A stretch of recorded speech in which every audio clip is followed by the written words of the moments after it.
niña. Y bien, mis amigos, regresamos al segundo segmento de La Otra Realidad con tu amigo Andrew Álvarez, acá en vivo. Esta noche conmigo, acá está el webmaster Carlos Figueroa, y ahí haciendo ajustes y arreglos con la transmisión que tenemos a través de Facebook Live, porque no está buena la conexión, lamentablemente, acá. A veces usted sabe que aquí hemos hablado tantísimas veces de ese asunto, de la conexión de internet en Puerto Rico. Nunca fue una gran cosa, vamos a hablar como a calzón quitado, nunca fue una gran cosa. La velocidad en Puerto Rico siempre ha sido floja, fatal. Usted se va a San Francisco y usted tiene velocidad, luz. Va a otra región donde la fibra óptica le da a usted una calidad tremenda, pero acá en Puerto Rico hemos tenido siempre un problema enorme, y luego del huracán Irma, especialmente María, que devastó torres y se llevó fibra óptica y de todo, por la irresponsabilidad de muchas de estas compañías, los supervisores que dejaron la fibra óptica expuesta, y eso no se lo dicen a usted, pero yo se lo pongo al día para que sepa cómo es la cosa. Pues obviamente de allá para acá esto ha sido, hombre, un desastre. Hay zonas que siguen en lo que llamo los espacios vacíos, donde no entra nada, como diríamos, una jaula de Faraday prácticamente lo que hay. Por ejemplo, donde yo resido en el área sur, allí no entran ni los espíritus. O sea, que aquello definitivamente está perdido en el espacio. Pues bien, vamos para los asuntos importantes esta noche, acá en La Otra Realidad, y creo que tenemos que empezar a darle cabeza a todo lo que está pasando en el mundo. Mis amigos, la situación de Pakistán y de la India nos ponen a pensar a todos a dónde o cómo o qué podría ocurrir con este conflicto que se está agudizando momento a momento. Por un lado, mientras los aviones de Pakistán y de la India se encuentran, ¿no?, en un dogfighter, ¿no?, una guerra, un combate aéreo, mientras la artillería pesada de Pakistán bombardea a India y India repele este ataque, mientras hay una alerta general para las Fuerzas Armadas y se mueven tropas y unidades hacia la frontera de ambos países, mientras la región de Cachemira, que siempre ha estado, ¿no?, en disputa, una parte de China, otra parte de Pakistán, otra parte de la India, pero la India la reclama, Pakistán también, todo el mundo reclama Cachemira. Todo esto sucediendo en estos momentos entre India y Pakistán, que desde la fundación de Pakistán, que obviamente Pakistán fue parte de la India, ¿no? La historia nos habla definitivamente de la India originalmente, que estaba bajo control del Imperio Británico desde la época victoriana hasta casi la mitad del siglo XX, la década de los 40, cuando se libera por fin la India, y esto inclusive lleva a la muerte a Mahatma Gandhi más adelante, que era el pacificador y era el padre precisamente de la libertad de la India, utilizando el ahimsa. ¿Qué quiere decir la ahimsa? Bueno, la ahimsa es la no agresión, esa forma de tratar con la desobediencia civil y con otros tipos, digamos nosotros, de disciplinas personales y populares o a nivel social, hacer un cambio que fuera radical precisamente para que la India pudiese lograr vencer la hostilidad británica y llegar a lo que llegó. Bueno, eso llevó a que una vez la India logró su independencia, se fraccionara en diferentes pedazos. Sri Lanka, que es esta otra parte que queda al sur de la India, es una isla grande. Luego tiene usted Bangladesh, que está hacia el oriente de la India. Bangladesh fue un país muy pobre, hambruna, contaminado por todos los desperdicios que tiran las multinacionales a nivel del mundo. Tiran allí desperdicios de todas clases, desde barcos allí que dejan, al igual que en zonas de África, los dejan allí tirados como si fuera un yunque, hasta la enorme cantidad de productos derivados de las computadoras que tiran en pedazos allí, que aquello pues ha ido contaminando las costas y zonas de Bangladesh. Una hambruna que ha durado, wow, desde el principio de los tiempos Bangladesh está pasando hambre. Y claro, lógicamente Pakistán, al norte de la India, como la vemos. Y esto ha llevado, ¿no?, que Pakistán, que es una república islámica, ha tenido definitivamente roces de todas clases con la India por décadas y décadas, del principio de la división y el surgimiento de Pakistán. Ha habido anteriormente, sí, disparos en la región de Cachemira y en la frontera entre ambos países. Ha habido incidentes, ha habido amenazas, pero la gota que culminó aquí, ¿no?, que desbordó la copa, fue el ataque terrorista en el que murieron decenas y decenas de policías en India. Y les cuento, ¿qué pasó? Pues bueno, dice India que sus servicios de inteligencia ubicaron el origen de este ataque o de este complot en Pakistán, y que incluye directamente a los servicios de inteligencia de Pakistán, que han estado, ¿no?, financiando y han estado equipando a estos terroristas que continuamente entran en el territorio de la India y llevan a cabo ataques, ¿no?, contra estaciones policíacas, contra grupos políticos en India, contra lugares públicos, etc. Así que la India decidió llevar a cabo, ¿no?, un ataque de represalia debido a que responsabiliza al gobierno pakistaní y bombardeó unos campamentos que alegadamente eran de estos grupos terroristas. India reclama que murieron más de 200 y pico de estos terroristas. Pakistán pues dice que no da ninguna información sobre los terroristas, no describe nada de esto porque está en negación. Pakistán dice que estos terroristas no existen, supuestamente y alegadamente. La respuesta se dio rápidamente, fue derribado un avión de la India, Pakistán reclama 2 aviones, India reclama haber derribado un avión de Pakistán, hubo un intercambio de fuego en el aire entre ambos países, entre aviones de las 2 fuerzas armadas, ha habido bombardeo de artillería pesada, como he dicho, se han estado moviendo hacia esta región. Pakistán ha declarado, algunos de sus ministros han declarado de que una guerra grande, a gran escala entre India y Pakistán sería peor que una tercera guerra mundial, debido a que usted debe recordar que el segundo país con más población del planeta es la India y que en los próximos años, según las estadísticas y según las proyecciones que hay, debe superar a la población de China, que todavía sigue siendo el país más poblado del mundo.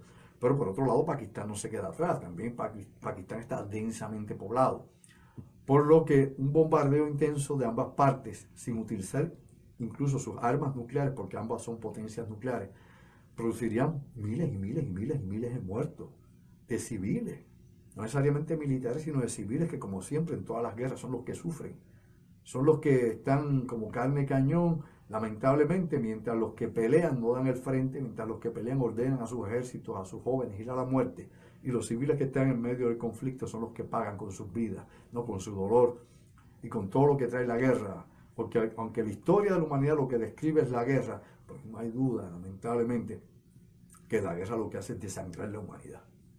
No hay guerras buenas, no existen guerras buenas. Usted se puede defender, ok, nos agredieron, nos quieren invadir, pues usted se defiende. Pregúntale a Maduro si es bueno defenderse o no si lo quieren invadir. Hay quienes quieren que lo invadan, pero entonces usted tiene que aquí darse cuenta que todo depende y es relativo al punto en que usted esté. Yo como no apoyo ni a Maduro, ni apoyo a ningún chino loco, ni nada por el estilo, ni siquiera apoyo a Trump, a quien no respeto como hombre de Estado, porque para mí no es un hombre de Estado. Para mí es un charlatán que se metía en un ring de la WWF cuando existía WWF y se ponía a darse bofetadas con los luchadores. ¿Qué credibilidad puede tener un individuo como ese? Pero bueno, hay quienes votan por él y piden más. Lo que sí le puedo decir es que en estos momentos en que estamos, la situación de Pakistán y de India podría llegar o podría escalar, ¿no?, en una cosa mucho más peligrosa. Ambos tienen armas nucleares. No una, no dos, no tres, tienen armas nucleares más avanzadas que las que Corea ha podido desarrollar. Ambas tienen una gran cantidad de estas ojivas nucleares, tienen misiles para disparar estas armas nucleares, tienen también incluso la capacidad de poder bombardear con sus aviones con estas cabezas nucleares. Así que estamos ante lo que podría ser tal vez una guerra reducida nuclear, es decir, escogiendo unos blancos selectos, ¿no? Y podría darse. Claro que siempre existe la posibilidad. ¿Cuán grande es la probabilidad de esto? Depende cuánto se intensifique el conflicto entre ambos países. Hasta dónde estas cosas puedan llegar en un momento dado. Así que estemos observando este conflicto, que es aún más peligroso que lo que pueda pasar con Venezuela. Aunque Venezuela esté en nuestro hemisferio, si hubiese algo que realmente desencadenara el uso de armas nucleares entre India y Pakistán, no sería la primera vez. Y usted me dice, ¿cómo? ¿Qué? ¿Hiroshima, Nagasaki? No, no, no, no. Aquí hay unas notas oscuras de la historia, del antiguo Valle del Indo, ¿no? Que ahí en el Valle del Indo pues incluía Pakistán, como lo conocemos ahora, a la India, y donde se describe, por ejemplo, la ciudad de Mohenjo-Daro, y se discuten y se describen, ¿no?, en los antiguos Vedas, en la literatura védica, estas guerras de los maras contra los devas, ¿no? Esta guerra donde usaban armas que estallaban y formaban como si fuera un hongo de fuego que desintegraban ejércitos completos, descripciones prácticamente exactas al efecto de un arma termonuclear.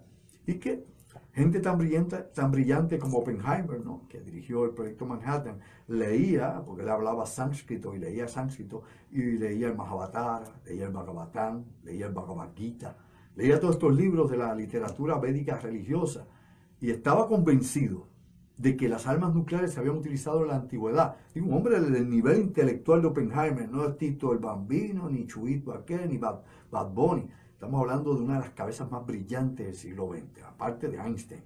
Y claro, tenían algo de realidad.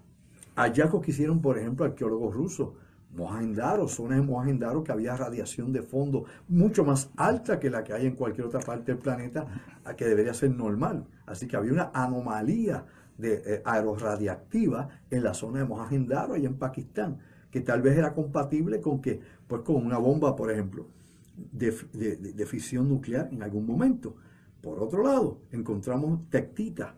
¿Y qué es tectita? Pues un elemento que se compone y que se descubrió. ¿Cuándo se descubrió la tectita? Bueno, esta forma de arena cristalizada se descubrió en las pruebas nucleares que se hicieron donde, en Los Álamos, en Nuevo México, en las primeras explosiones, en Trinity, las primeras explosiones nucleares, se empezaron a estudiar el efecto en el suelo, en la arena, y apareció la tectita. Y luego descubrieron que había otras zonas en el mundo donde, por ejemplo, si caían rayos, donde habían, por ejemplo, tormentas de rayos que caían en el desierto, la descarga, ¿no?, de todos estos miles y miles de grados de temperatura, ¿no?, y del poder eléctrico que caía, del voltaje, y el amperaje allí, pues creaba tectita. Pero entonces consiguieron otras zonas del mundo donde se describían grandes cataclismos, inclusive en la Biblia o en otros libros de la antigüedad, libros sagrados para la humanidad. Y encontraron que había zonas que sí, había tectita, pero en una enorme cantidad que no era explicable por fenómenos naturales como tormentas eléctricas. ¿Me entendió? Y me explico una vez más. Mohenjo-Daro, desiertos del Oriente Medio, zonas donde supuestamente y alegadamente pudieron haberse ubicado, por ejemplo, Sodoma y Gomorra y mucho más. Y yo le invito a usted a que verifique y vea si es o no es así. Mire qué simple. Hay estudios vastos sobre esto. Que esto no se discute. Oiga bien, que no se discute regularmente, ni siquiera en los cursos de universidad, ni en arqueología, ni en historia antigua. Sí, no se discute. Yo lo traía en mis cursos en la universidad y claro, damos la literatura, ¿no?, la bibliografía para que mis estudiantes vieran que sí habían estudios referentes a estas cosas, pero que el establishment, ¿no?, educativo, que el orden establecido no quería que usted se planteara otras posibilidades que fueran más allá de la lógica que nos han dado de patrón de conducta. ¿Entendió? La lógica de patrón de conducta, pues, está en negación con cualquier cosa que pueda romper, ¿no?, la historia o la secuencia histórica que nos han dado. Pero entonces esto contrasta con evidencia arqueológica que no encaja en las hipótesis que tienen algunos arqueólogos, historiadores o incluso antropólogos. Hay cosas que van más allá de eso. Y esta cuestión, pues, de Oppenheimer, pues, venía con eso. Él como un hombre brillante y otros más que han estado, pues, han dicho, bueno, aquí aparentemente hubo poder nuclear en algún momento. ¿Quién y por qué? No lo sabemos. Dicen las antiguas escrituras que eran los dioses, que eran estas entidades, que tenían los vimanas, que eran naves que volaban, y usted puede buscar definición de vimana, puede buscar la antigua mitología védica y los va a ver ahí. Si quiere vaya allá al Antiguo Testamento, ¿no? Vaya al Pentateuco y busque usted allá desde el Génesis para acá, desde los carros de fuego y todas las visiones y las experiencias, ¿no?, que hubo, Enoch y tantos más. Hay cosas bien interesantes que claro, las podemos sacarle contexto y tal vez exagerarlas si no tenemos un proceso lógico adecuado o digamos, de consenso histórico. Hay que tener un poco de cuidado con esas cosas. Pues bien, ahí está la situación entre India, Pakistán, un problema. Recuerde que ya China y India han tenido también problemas adicionales sobre todo este asunto. Por otro lado, y esto es importante, en Irak se está discutiendo algo que tiene que ver nuevamente con la región. En este caso tiene que ver con el Estado Islámico, Daesh, ¿ok? ISIS, como le dicen en inglés. En árabe es Daesh, acá le decimos Estado Islámico, porque es más o menos la traducción que nos han dado. El autollamado Estado Islámico, usted sabe que ha estado o ha perdido prácticamente el control y el dominio de la región donde ha estado más activo, que es en Siria.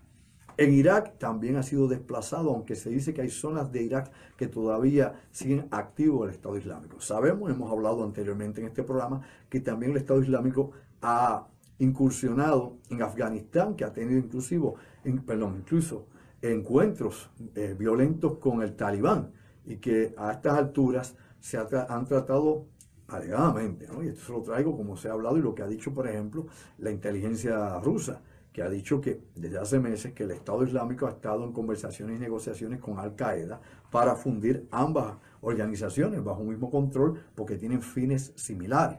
¿Qué ha pasado con esto? Bueno, no se sabe muy bien porque recuerde usted que estas agencias de inteligencia desinforman más de lo que informan. Desde la rusa, la norteamericana, las que estén implicadas en cualquiera de estos asuntos que tenga que ver con fuerzas terroristas o con la guerra antiterrorista a nivel global, la mayor parte de ellas nos desinforman y nos dicen cosas que no son, y acá la prensa las repite y siempre el ciudadano común está confundido. Según el diputado de Irak, Hassan Salem, protegen al líder de Daesh, que Estados Unidos dicen ellos que protege al líder de Daesh, a Abu Bakr al-Baghdadi. ¿Se acuerda usted? Abu Bakr al-Baghdadi. Este es el líder supremo del Estado Islámico, ¿no? El gran califa del Estado Islámico. Pues supuestamente en el desierto de la provincia de Al-Anbar en Irak tiene una protección militar, fuerzas especiales norteamericanas, allí lo guardan, allí lo protegen. Esto es lo que dicen los diputados allá en Irak, el mismo gobierno iraquí. ¿Cierto o no falso? ¿Falso o no cierto? Vaya usted a saber. La realidad es que hay tropas especiales en Estados Unidos, allá en Irak, y contrario a lo que mucha gente dice, por ejemplo, yo escuchando a analistas políticos de Puerto Rico que salen por ahí hablando cosas, inclusive profesores universitarios, dicen que Donald Trump no ha puesto la bota militar en ningún lugar. Eso es una falacia. Eso no está desconectado de la realidad. ¿Por qué es una falacia? Pues les digo, es una falacia porque simplemente sí Estados Unidos ha puesto tropas militares en diferentes partes del mundo. Tiene fuerzas en Siria, ¿ah? Ha puesto fuerzas especiales activas en África, ¿ah? Tiene, por ejemplo, operaciones militares continuamente en la frontera de Pakistán y Afganistán, ¿ah? Tiene fuerzas activas en Irak, ¿ah? Así que tenemos, sí, al Estado Islámico, por un lado, en todos esos lugares, y tenemos tropas norteamericanas de a pie activas allá. Que no hay fuerzas de 75.000 hombres, de 125.000 hombres, claro que no, pero sí hay fuerzas que pueden obviamente superar 1.000, 2.000, 3.000 soldados en algún momento, esas tropas. Así que estamos ante una situación que, mientras por un lado nos dicen que no hay operaciones militares grandes, que no hay soldados involucrados, sí los hay. Por eso es que de cuando en vez y de vez en cuando usted ve una noticia media escondida que dice que murieron 2 boinas verdes en un lugar, que murieron unos Navy SEALs por acá, que murieron unos Rangers en otra operación, y esas noticias vienen siempre por cuentagotas, y se trata de no exponer mucho para que la opinión pública en Estados Unidos nuevamente no se agite con las pérdidas humanas, las pérdidas de personal militar que se están dando en escenarios o diferentes lugares donde hay operaciones especiales. Esto ocurre continuamente y lo hemos visto muchísimas veces. Hay operaciones militares en Somalia, sí. Hay operaciones militares en el Congo, sí las hay. Hay operaciones militares en 25 diferentes lugares, ¿no? Dotaciones de la región de África. Y yo le invito de nuevo, hay muchas maneras que esta información le llegue a usted, simplemente haga un search para que usted vea. Y esto no son fake news, ni esto es cuento chino, ni a qué se le ocurrió.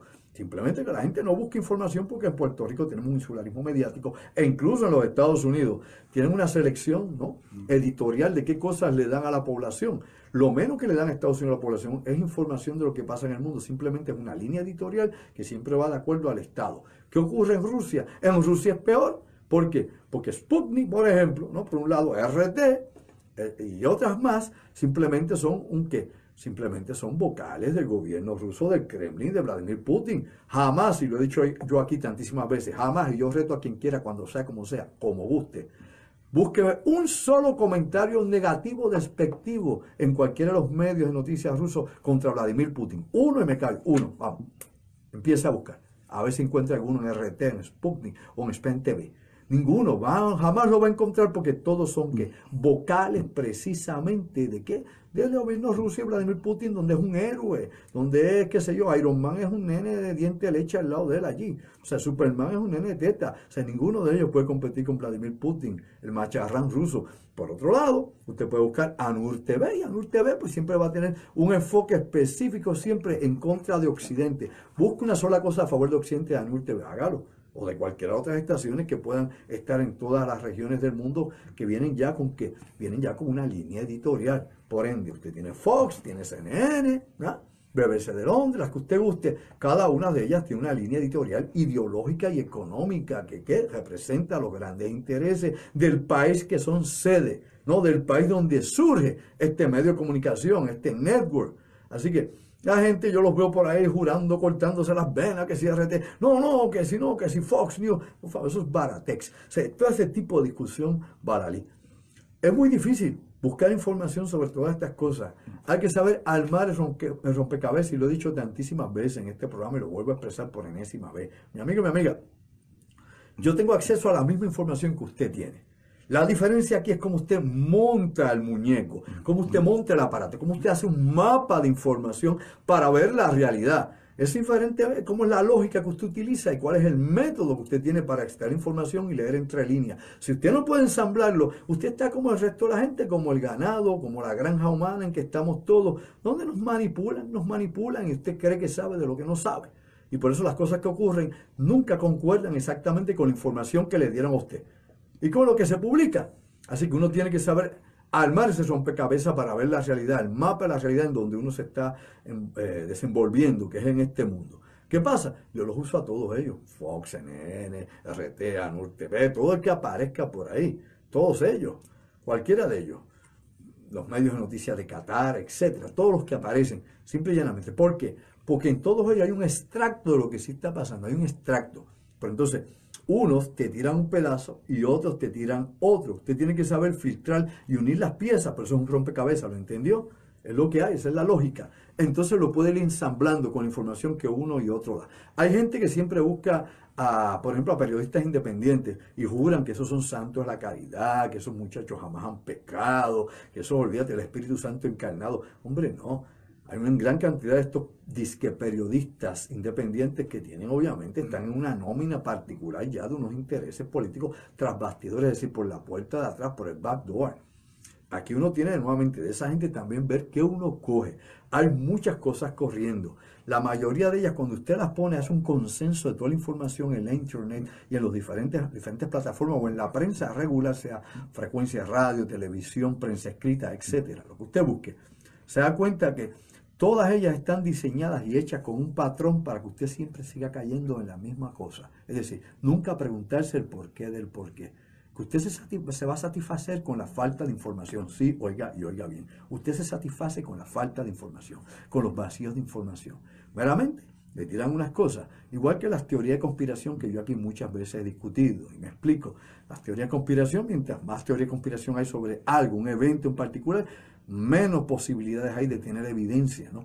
De poder conseguir la real información que nos devele qué es lo que ocurrió ahí en ese sentido. El ejemplo clásico siempre será el 9/11, donde se ha dicho de todo. Hay gente que dice que fue un holograma a los aviones, hay otros que dicen que se usó un avión con un láser desde el espacio, desde el cielo, para disparar y apuntar, guiar los aviones, hay otros que dicen que fueron misiles, hay otros que dicen que detonaron las bombas dentro, ¿no? Que demolieron el edificio. Hay muchísimas cosas que se han dicho sobre esto, pero una y otra se contradicen unas con las otras, y cuando usted busca evidencia de una y la otra se da cuenta que la evidencia escasea en todas las posibles teorías de conspiraciones. Pero hay un hecho real: los edificios sí se cayeron y murió toda esa gente, ¿eh? Y si hay una serie de hechos que usted tiene que concatenar, que tiene que ver, que pueden implicar al gobierno, sí, al gobierno permanente y al gobierno secreto de los Estados Unidos, y a ciertas figuras como Dick Cheney y muchos más, y Rumsfeld detrás de todo esto, Condoleezza Rice y todos los que estaban en aquel momento en el aparato de inteligencia de los Estados Unidos y en el control real del aparato militar y el aparato de inteligencia, como dije hace un momento. Y así podemos ir diferentes situaciones que se han dado a través del tiempo, en diferentes países, en diferentes, por ejemplo, intento de golpe de Estado al principio de la Federación Rusa, ¿no? Cuando ahí surge y es el nacimiento de Vladimir Putin como figura política en Rusia, ¿no? Cuando Boris Yeltsin lo quieren derrocar y Vladimir Putin es quien entra, y hay el momento donde surge. ¿Cómo es que se planificó todo esto? Tiene que ver más allá de lo aparente. La historia no es lo que le dicen. Hay que armar ese aparato, hay que armar ese rompecabezas. Vamos a una pausa, me dice la Rosa de los Vientos, y regresamos un momento acá a la otra realidad con muchos otros asuntos interesantes por demás, porque hay mucho que hablar esta noche, muchas cosas que indagar más allá de lo aparente. ¿Y sabes qué? Despierta durmiente, llévatela, pégala, Puerto Rico.